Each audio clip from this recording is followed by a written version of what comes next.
नमस्कार दोस्तों, स्वागत है हमारे YouTube channel Amit study classes में। दोस्तों, आज हम लोग साइंस इम्पोर्टेंट क्वेश्चन सेट 2 बनाएंगे। इससे पहले सेट 1 बन चुका है और उस पर डिस्कस हो चुकी है। उसमें भी साइंस के ही क्वेश्चन थे और ये भी पूरा का पूरा साइंस का ही क्वेश्चन रहने वाला है। ये खासकर क्लास 10th के बाद जितने भी भाई जो जनरल कंपटीशन में तैयारी करना चाहते हैं, खासकर उन लोगों के लिए है जो रेलवे की जॉब्स,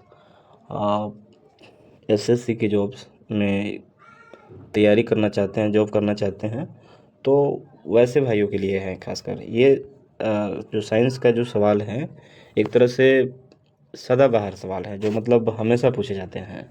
ठीक है, इसमें जितने भी क्वेश्चन होंगे सेट 1 या सेट 2 का, सेट 1 तो बन चुका है, सेट 2 का ये जितने भी क्वेश्चन हैं, ये सारा का सारा हमने इम्पोर्टेंट पिक किया है अपने से। ठीक है, और ख़ुद से इसको टाइप वाइप करके और ये बनाया है।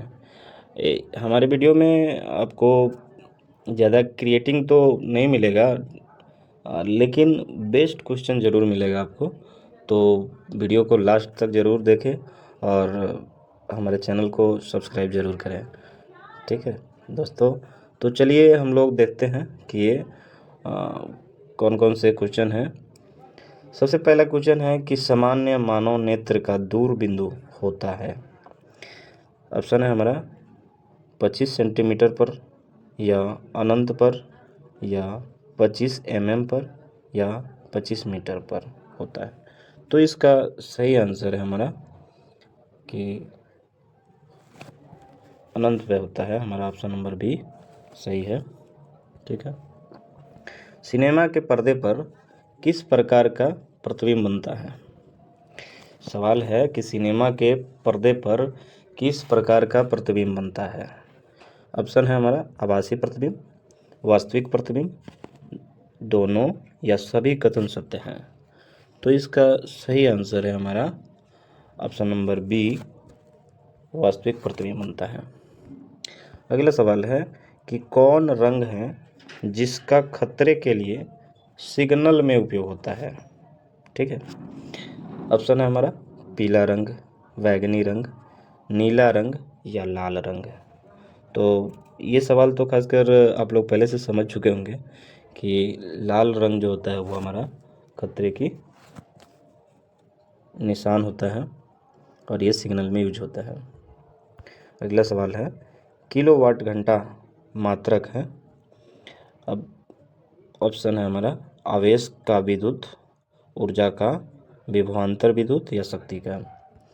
तो इसका सही आंसर है हमारा ऑप्शन नंबर बी, ऊर्जा का, यानी ऊर्जा का मात्रक होता है किलोवाट घंटा।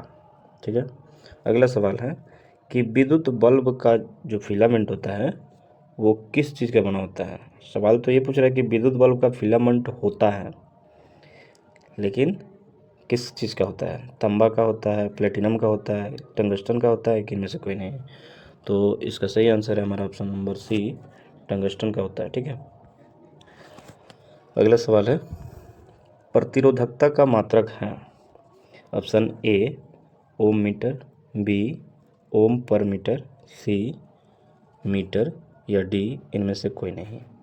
तो इसका सही आंसर है दोस्तों हमारा option number A, ohm meter होता है। ठीक है, प्रतिरोध का ऐसा ही मात्रक होता है ओम, और प्रतिरोधकता का ऐसा ही मात्रक हो गया ओम मीटर। ठीक है, अगला सवाल है कि विद्युत धारा उत्पन्न करने की युक्ति को कहते हैं। ऑप्शन है हमारा एमीटर, गैल्वेनोमीटर, जनित्र, या मीटर। तो इसका सही आंसर है हमारा ऑप्शन नंबर सी, जनित्र।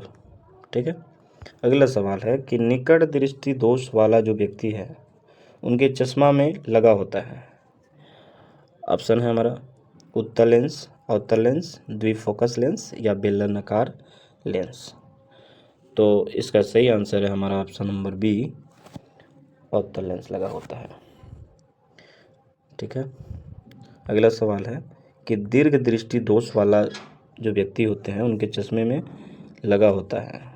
ऑप्शन है हमारा अवतल लेंस, द्विफोकस लेंस, उत्तल लेंस या बेलनाकार लेंस। तो इसका सही आंसर है हमारा ऑप्शन नंबर सी, उत्तल लेंस लगा होता है। अगला सवाल है कि नाभिकीय ऊर्जा प्राप्त करने हेतु आवश्यक है? ऑप्शन है हमारा क्रोमियम, सिलिकॉन, यूरेनियम या एल्यूमिनियम। तो इसका सही आंसर है दोस्तों हमारा ऑप्शन नंबर सी, यूरेनियम होता है। अगला सवाल है कि तेज प्रकाश में पुतली का आकार कैसे हो जाता है? ऑप्शन हमारा बड़ा हो जाता है, छोटा हो जाता है, कि कोई परिवर्तन नहीं होता, या इनमें से कोई नहीं। तो इसका सही आंसर है हमारा ऑप्शन नंबर बी, कि यह छोटा हो जाता है। ठीक है, जब ज़्यादा प्रकाश होती है तो ये पुतली जो होता है वो सिकुड़कर छोटा हो जाता है। अगला सवाल है कि दूरदृष्टि दोष वाली आंखें साफ साफ देख सकती है? अब सवाल है कि दूर की वस्तुओं को देख सकती है, कि निकट की वस्तुओं को देख सकती है, कि बड़ी वस्तुओं को देख सकती है, कि इनमें से कोई नहीं। ठीक है, ऑप्शन ये है कि निकट की वस्तुओं को, कि बड़ी वस्तुओं को, कि दूर की वस्तुओं को, कि इनमें से कोई नहीं है। तो इसका सही जवाब है हमारा कि वो दूर की वस्तुओं को देख सकते हैं साफ साफ। ठीक है, अगला सवाल है कि मानव नेत्र में जो बिंदु प्रकाश के लिए बिल्कुल सुग्राही नहीं रहता हो उसे कहते हैं? ऑप्शन है पित्त बिंदु, अंध बिंदु, निकट बिंदु या दूर बिंदु। ठीक है, तो इसका सही आंसर है ऑप्शन नंबर बी, अंध बिंदु होता है। अगला सवाल है कि मानव नेत्र में होता है? ऑप्शन है अवतल लेंस, उत्तल लेंस, अवतल लेंस, उत्तल दर्पण, उत्तल लेंस, अवतल दर्पण। तो इसका सही आंसर है हमारा ऑप्शन नंबर सी, उत्तल लेंस होता है। मानव के जो नेत्र होते हैं, आँख होते हैं, उसमें उत्तल लेंस होता है। अगला सवाल है कि उदय और अस्त होते समय सूर्य दिखाई देता है, यानी जब सूर्योदय होता है या सूर्यास्त होता है तो उस समय सूर्य का कौन सा कलर दिखाई देता है? ऑप्शन है लाल, नीला, काला या पीला। तो इसका सही आंसर है हमारा ऑप्शन नंबर ए, लाल कलर का दिखाई देता है। अगला सवाल है कि वास्तविक सूर्यास्त और आभासी सूर्यास्त के बीच लगभग कितना समय का अंतर होता है? ऑप्शन है 2 मिनट का, 1 मिनट का, 4 मिनट का या 3 मिनट का। बताइए। इसका सही आंसर है दोस्तों हमारा ऑप्शन नंबर ए, 2 मिनट का होता है। अगला सवाल है कि इंद्रधनुष किस प्रकार का स्पेक्ट्रम है? ऑप्शन है प्राकृतिक स्पेक्ट्रम, कृत्रिम स्पेक्ट्रम, या कृत्रिम स्पेक्ट्रम या प्राकृतिक स्पेक्ट्रम, या सभी कथन सत्य है। तो इसका सही आंसर है हमारा ऑप्शन नंबर ए, प्राकृतिक स्पेक्ट्रम है। ठीक है, अगला सवाल है कि अत्यधिक ऊंचाई पर आकाश में वायुयान से सफर करने पर आकाश का रंग कैसा दिखता है?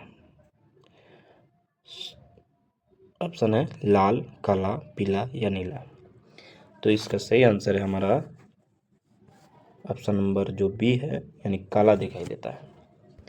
अगला सवाल है जी, किसी वस्तु का प्रतिबिंब आँख के जिस भाग पर पड़ता है वह है? ऑप्शन है कॉर्निया, रेटिना, आइरिस या पुतली। तो इसका सही आंसर है हमारा ऑप्शन नंबर बी, रेटिना। अगला सवाल है कि चुंबकीय क्षेत्र का मात्रक होता है? ऑप्शन है हमारा न्यूटन, टेस्ला, एम्पियर या मीटर। बताइए। तो इसका सही आंसर है हमारा ऑप्शन नंबर बी, टेस्ला। अगला सवाल है कि डायनेमो से किस प्रकार की धारा प्राप्त होती है? ऑप्शन है दिष्ट धारा, प्रत्यावर्ती धारा या दोनों, कि इनमें से कोई नहीं। तो इसका सही आंसर है हमारा ऑप्शन नंबर ए, दिष्ट धारा होता है। अगला सवाल है कि व्यावसायिक मोटरों में किस प्रकार के चुंबक का प्रयोग होता है? ऑप्शन है अस्थायी चुंबक, नाल चुंबक, विद्युत चुंबक या समान छड़ वाला चुंबक। तो इसका सही आंसर है हमारा ऑप्शन नंबर सी, विद्युत चुंबक। अगला सवाल है कि मानव के वे दो महत्वपूर्ण भाग कौन हैं जिनमें चुंबकीय क्षेत्र का उत्पन्न होना अनिवार्य है। ऑप्शन है दोस्तों, हाथ और पैर, मांसपेशियां तथा हृदय, या हृदय तथा मस्तिष्क, या नेत्र तथा दृक तंत्रिका। तो इसका सही आंसर है हमारा ऑप्शन नंबर सी, हृदय तथा मस्तिष्क। अगला सवाल है कि विद्युत चुंबक बनाने के लिए प्रायः किस पदार्थ के छड़ का उपयोग होता है। ऑप्शन है हमारा इस्पात, नर्म लोहे, पीतल, कि इनमें से कोई नहीं। चलिए बताइए दोस्तों, इसका सही आंसर है हमारा ऑप्शन नंबर बी, नर्म लोहा। अगला सवाल है तथा आखिरी भी है। टोटल हमने हर सेट में 25-25 क्वेश्चन बनाए हैं, जिसमें ये लास्ट सवाल है कि विद्युत चुंबकीय प्रेरण की खोज किसने की थी। ऑप्शन है हमारा मैक्सवेल ने, फ्लेमिंग ने, फैराडे ने, कि एम्पियर ने। तो इसका सही आंसर है दोस्तों हमारा ऑप्शन नंबर सी, फैराडे ने। थैंक यू दोस्तों for watching the video. Please subscribe my channel Amit study class. Total हमने हर सेट में 25-25 क्वेश्चन बनाए हैं, जिसमें ये लास्ट सवाल है कि विद्युत चुंबकीय प्रेरण की खोज किसने की थी। ऑप्शन है हमारा मैक्सवेल ने, फ्लेमिंग ने, फैराडे ने, कि एम्पियर ने। तो इसका सही आंसर है दोस्तों हमारा ऑप्शन नंबर सी, फैराडे ने। थैंक यू दोस्तों for watching the video. Please subscribe my channel Amit study classes. दोस्तों मैं एक बात कहना चाहता हूँ, खासकर आज की डेट में हम लोग कितना भी मेहनत करें, कुछ भी करें, ये लोग कोई पूछने वाला नहीं है कि भाई तुम कितना देर पढ़ते थे, क्या करते थे, ये कोई पूछने वाला नहीं है। आज सिर्फ रिजल्ट देखी जाती है, ठीक है। फाइनल कंक्लूजन लोग देखता है कि आपने क्या करा है, ठीक है। डिग्री या चाहे कुछ भी लेकर आप कुछ भी कर लो, कितनी भी डिग्री ले लो, अगर आप कामयाब नहीं हो तो कुछ भी नहीं हो, ठीक है। तो भाई प्लीज़ पढ़ाई कर लो, बढ़िया से पढ़ लो, समय रहते पढ़ लो, बाद में पछताओगे। और फिर समय के पास उतना समय कहाँ कि फिर आपको वो समय देंगे। अगर आज जो भी भाई हो, जो भी स्टूडेंट हैं, जो आज अगर समय को बर्बाद कर रहे हैं, तो कहीं ना कहीं समय भी उनको बर्बाद कर देगा। सो प्लीज़ आप अपने करियर की तरफ फोकस करें, अपने पढ़ाई की तरफ देखें। बेकार की घूमना फिरना, बेकार के बातें करना, ये सब कोई काम का चीज़ नहीं रहेगा, ठीक है। तो जो भी आप लोग कर रहे हैं वो काम कीजिए, अपना पढ़ाई कीजिए, ठीक है। ज़्यादा मैं कुछ नहीं बोलना चाहूँगा, बस अपना पढ़ाई कीजिए आप लोग, ठीक है। Thank you.